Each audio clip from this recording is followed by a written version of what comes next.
Assalamualaikum warahmatullahi wabarakatuh. Apa kabar anak-anak? Semoga selalu dalam keadaan sehat ya. Hari ini kita akan belajar tema 1, subtema 1, pembelajaran kelima. Ya, siap ya? Siap dong. Ya, lanjut. Pembelajaran kelima, ayo menulis. Perhatikan gambar berikut ini. Gambar yang pertama itu ada angka satunya ya. Dan anak-anak bermain tanah, ada yang pegang cacing itu ya. Mainan cacing ya. Terus yang kedua itu ada anak yang cuci tangan, yang satunya langsung pegang makanan. Terus yang ketiga itu anak-anak sedang makan. Itu yang tidak cuci tangan juga makan itu. Coba kita lihat gambar keempat. Wah, yang anak cuci tangan tidak apa-apa, sehat. Yang tidak cuci tangan terbaring sakit. Kenapa ya kira-kira ya? Buatlah cerita berdasarkan gambar di atas. Buatlah cerita pada tempat yang sudah disediakan di halaman berikutnya. Kalian sambil menyimak buku ya. Ini Pak Guru beri contohnya. Ini iya. Gambar yang pertama menunjukkan Udin dan teman-teman sedang bermain tanah ya. Lalu yang kedua, gambar kedua, salah satu teman Udin yang sudah bermain tanah tanpa mencuci tangan langsung mengambil makan, sementara Udin dan teman lainnya mencuci tangan terlebih dahulu. Lanjut.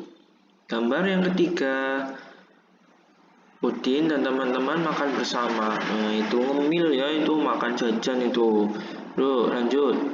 Yang keempat, gambar keempat, teman Udin yang tidak mencuci tangan sedang terbaring sakit. Itu ya. Sampai sini jelas ya. Lanjut. Ayo berdiskusi. Ini. Perhatikan kembali gambar seri di depan. Kalian sambil lihat buku ya. Apa yang dilakukan salah satu teman Udin sehingga ia jatuh sakit? Itu tadi yang tidak cuci tangan itu kenapa ya? Kok bisa sakit ya? Kita lihat. Hal yang menyebabkan teman Udin sakit adalah dia tidak mencuci tangan. Betul ya, tadi habis main tanah, pegang cacing, langsung ambil makanan. Setelah bermain tanah, pastinya banyak kuman yang menempel di tangan. Seharusnya teman Udin mencuci tangan dengan sabun dan air mengalir sampai bersih. Barulah dia mengambil makan ya. Harus menjaga kebersihan ya, harus bersih ya. Yuk lanjut. Aturan sebelum makan. Coba sebelum Pak Guru jelaskan ini kira-kira apa aturan sebelum makan. Dikaitkan dengan yang kemarin, pengamalan sila ke-1, ketuhanan yang Maha Esa. Aturan sebelum makan kira-kira apa? Iya, pinter. Berdoa sebelum dan sesudah makan, itu pengamalan sila ke-1. Yuk kita lihat gambarnya. Wah, ini gambarnya sedang cuci tangan. Sebelum makan hendaknya cuci tangan pakai sabun dan air mengalir ya. Cuci tangan dulu yang bersih ya. Terus lanjut. Ini ada gambar. Berdoa sebelum dan sesudah makan, maaf ya. Makan secukupnya, tidak berlebihan ya. Kalau mengambil makanan, ambil secukupnya. Kalau ingin lagi, baru ambil lagi ya. Jangan ambil banyak banget, nggak habis, dibuang, dosa ya. Nggak boleh kayak gitu ya. Terus lanjut. Ada gambar apa itu ya? Gambar tudung saji.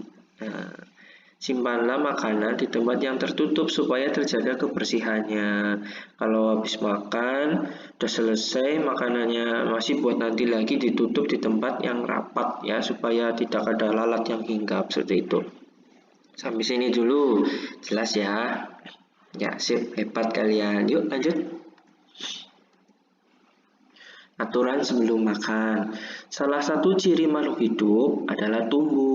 Untuk bertumbuh, makhluk hidup perlu makanan dan air. Makanan yang baik untuk pertumbuhan adalah makanan yang bersih dan sehat. Kebersihan makanan juga akan mempengaruhi pertumbuhan. Jika makanan yang kita makan tidak bersih, kesehatan dan pertumbuhan kita akan terpengaruh. Betul ya? Salah satu cara menjaga makanan agar tetap bersih adalah dengan menutup makanan. Hal ini perlu dilakukan agar makanan tidak dihinggapi lalat atau hewan lainnya. Makanan dapat menjadi tempat lalat bertelur yang menyebabkan makanan menjadi kotor. Selain menjaga kebersihan, kita juga harus berdoa sebelum makan dan sesudah makan juga ya tentunya. Berdoa untuk berterima kasih atas karunia yang diberikan Tuhan ya. Makan sesuai kebutuhan, menjaga kebersihan makanan, serta berdoa sebelum dan sesudah makan merupakan contoh sikap bersyukur. Sikap bersyukur merupakan pengamalan sila pertama Pancasila, yaitu ketuhanan yang Maha Esa. Jika kita sudah makan sesuai kebutuhan, menjaga kebersihan, serta berdoa sebelum dan sesudah makan, berarti kita sudah melaksanakan sila pertama Pancasila. Begitu ya, jelas ya. Lanjut ya. Wah, gambar apa itu ya? Ayo, berarti ada sapi sedang diperah susunya masuk ke pabrik, jadinya susu UHT ya. Pernah minum susu itu? Pernah ya, enak ya. Yuk kita lihat keterangannya. Susu sapi adalah salah satu contoh makanan yang sangat baik untuk kesehatan.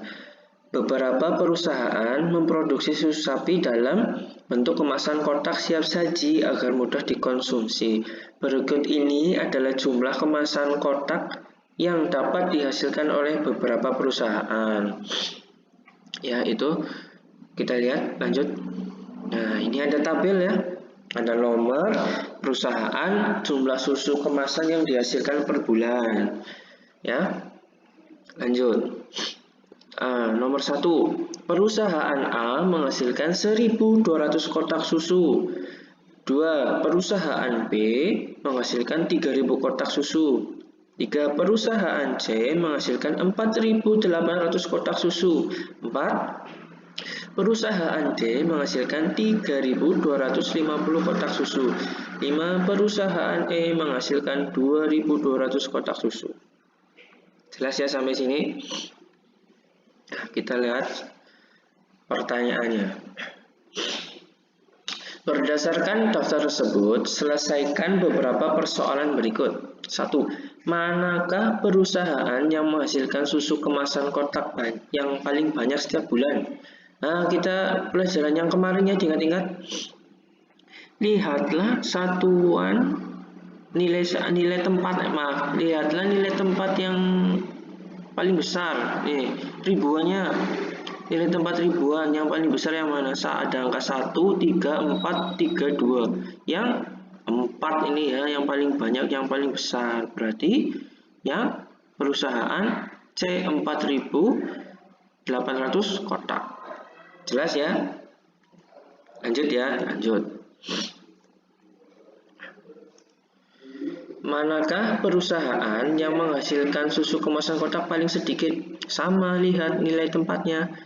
Ribuannya saja ini, jangan lihat yang lain dulu. Paling sedikit yang mana? Oh, ketahuan ya. Nah, ini yang 1.000. 1.000 sama 2.000 sedikit mana? 1.000 kan? Ya udah, berarti yang tinggal yang ini pilih. Berarti perusahaan seperti itu. Lanjut. Contoh, berapa jumlah susu kemasan kotak yang dihasilkan perusahaan A dan D? Permasalahan tersebut dapat diselesaikan dengan penjumlahan. Penjumlahan dapat dilakukan dengan cara susun ke bawah. Letakkan bilangan sejajar sesuai nilai tempatnya, lalu jumlahkan sesuai kelompok. Di kelas 2 udah pernah ini. Ayo, ingat tidak? Ingat ya, kalian kan anak hebat, pasti masih ingat pelajarannya. Ya, seperti ini ya. Nah, cara menyelesaikan: perusahaan A menghasilkan 1.200 kotak, perusahaan D menghasilkan 3.250 kotak. Jumlah susu kotak semuanya seperti ini. Tulis dulu nih. Angka ribuan urut dengan ribuan. Ratusan dengan ratusan, puluhan dengan puluhan, satuan dengan satuan kita jumlah serat. Nah, jumlah ya. Jumlah hasilnya ngitungnya dari belakang ya. 0 tambah 0, 0. 0 tambah 5, 5. Betul? 2 tambah 2, 4. 1 tambah 3, 4. Hasilnya 4.450. Bisa ya? Nah, sampai sini dulu. Jelas ya? Jelas? Ya, kita lanjut. Selesaikan soal-soal berikut. Berapa jumlah susu kemasan kotak yang dihasilkan perusahaan A dan B? Yang A 1.200 ditambah 3.000. Nah, hasilnya 4.200. Begitu, jelas ya, cukup jelas ya. Yang B, berapa jumlah susu kemasan kotak yang dihasilkan perusahaan B dan E? Yang B mana? B 3.000, E 2.200. Kita jumlah. Ketemunya 5.200. Lanjut. Berapa jumlah? Jumlah berarti ditambah ya. Berjumlah. Berapa jumlah kemasan kotak yang dihasilkan perusahaan A dan B? Jumlahnya dari A dan E ini. A dan E 1.200 tambah 2.200. Nah, berapa? 3.400. Yang keempat, berapa jumlah susu kemasan kotak yang dihasilkan perusahaan B dan C? B dan C 3.000 ditambah 4.800 berapa? 7.800.